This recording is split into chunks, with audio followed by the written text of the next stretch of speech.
Bismillahirrahmanirrahim. Assalamualaikum warahmatullahi wabarakatuh. Kali ini kita akan membahas tentang nilai-nilai dan prinsip-prinsip anti korupsi.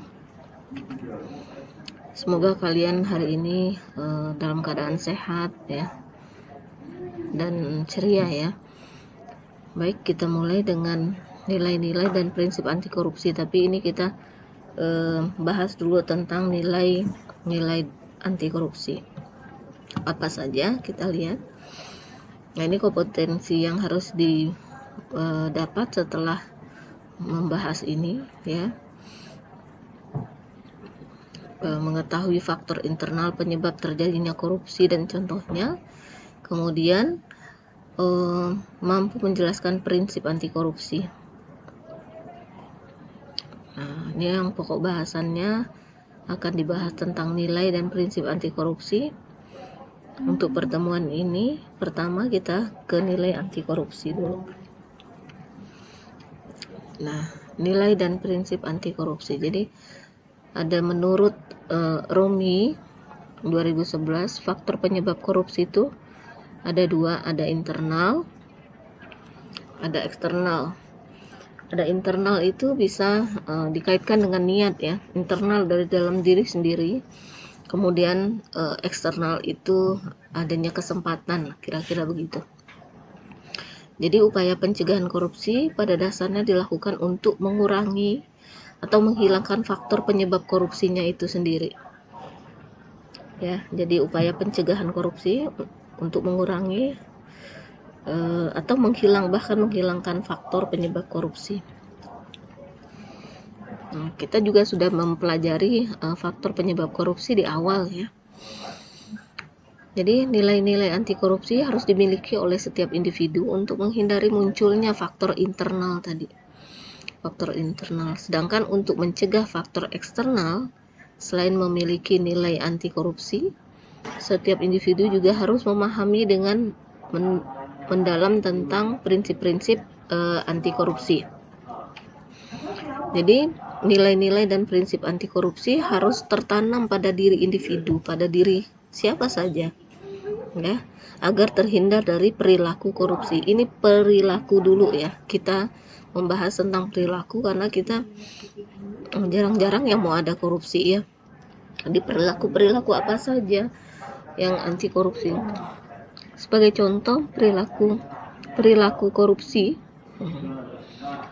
perilaku korupsi itu yang buang sampah sembarangan, buang ludah sembarangan, nah kayak gitu ya.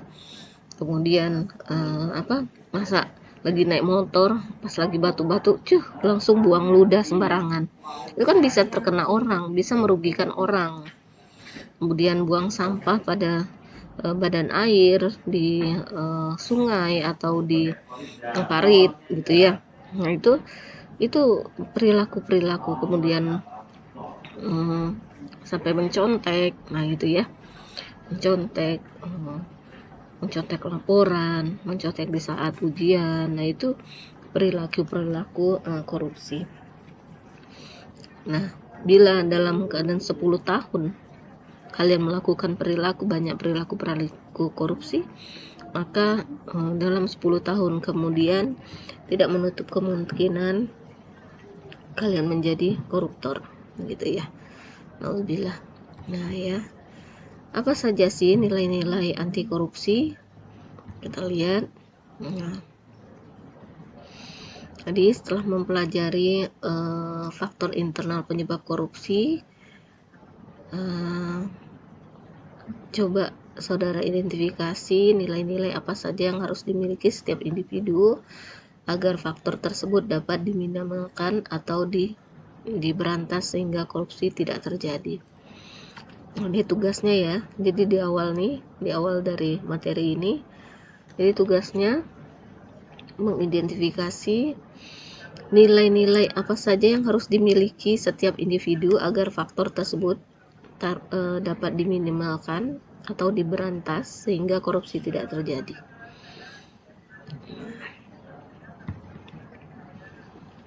Nah, ini nilai-nilai anti korupsi ya.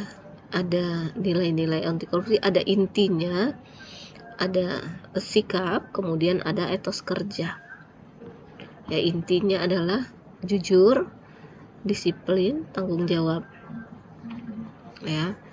Kemudian etos kerja itu kerja keras, sederhana, mandiri, kemudian adil, berani, peduli. Jadi kalau disingkat ini jadi jupe mandi tangker sebedil. Ini kalau udah bilang jupe mandi tangker sebedil, jadi ingat. Tapi ingat ya, kalau ujian jangan ini pula kalian isi, karena cuman kata-kata jupe mandi tangker sebedil. Ada masalahnya mahasiswa yang sudah lalu, saya suruh waktu offline ya, tidak online seperti ini, coba jelaskan secara rinci tentang nilai-nilai anti korupsi. Apa dia tulis? Jupe mandi tangker sebedil.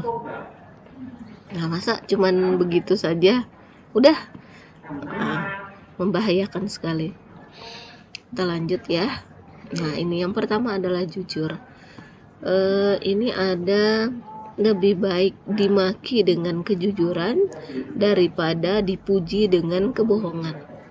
Nah, ini kata-kata mutiara, kata-kata pembangkit diri agar tetap jujur. Ya, kita kadang juga jujur banyak yang benci, banyak yang gak suka, ya makanya dimaki. Alah sok-sokan jujur, alah sok-sokan jujur. Nah, itu ya. Nah, ya, tapi itu lebih baik daripada dipuji dengan kebohongan. Ya, dipuji dengan kebohongan.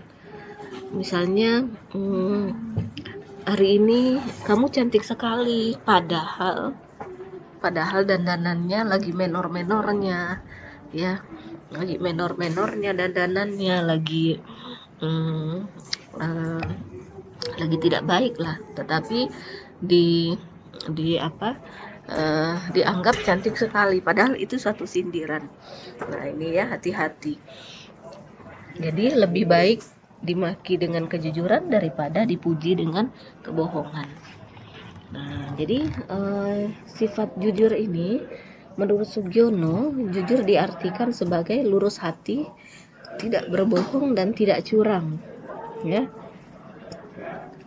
jujur diartikan sebagai lurus hati, tidak bohong dan tidak curang. Jadi tanpa sifat jujur, mahasiswa tidak akan dipercaya dalam kehidupan sosialnya. Nah, ini merupakan nilai dasar penegakan integritas ya. Integritas itu apa? Apa arti integritas?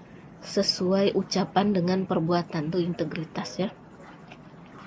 Jadi tidak hanya mahasiswa, tapi ini sebenarnya kita bahas untuk mahasiswa memang. Jadi sifat jujur mahasiswa tidak akan dipercaya. Tanpa sifat jujur mahasiswa tidak akan dipercaya. Ya, mahasiswa yang suka bohong apa segala macam. Nah, itu teman-temannya juga tidak akan mempercayainya. Ya, di saat dia belajar dengan baik, karena dia sering bohong, dia sering nyontek, lalu dia tiba-tiba mendapat 100, orang bilang, saya nggak percaya dia dapat segitu. Nah, gitu ya. Nah, karena apa?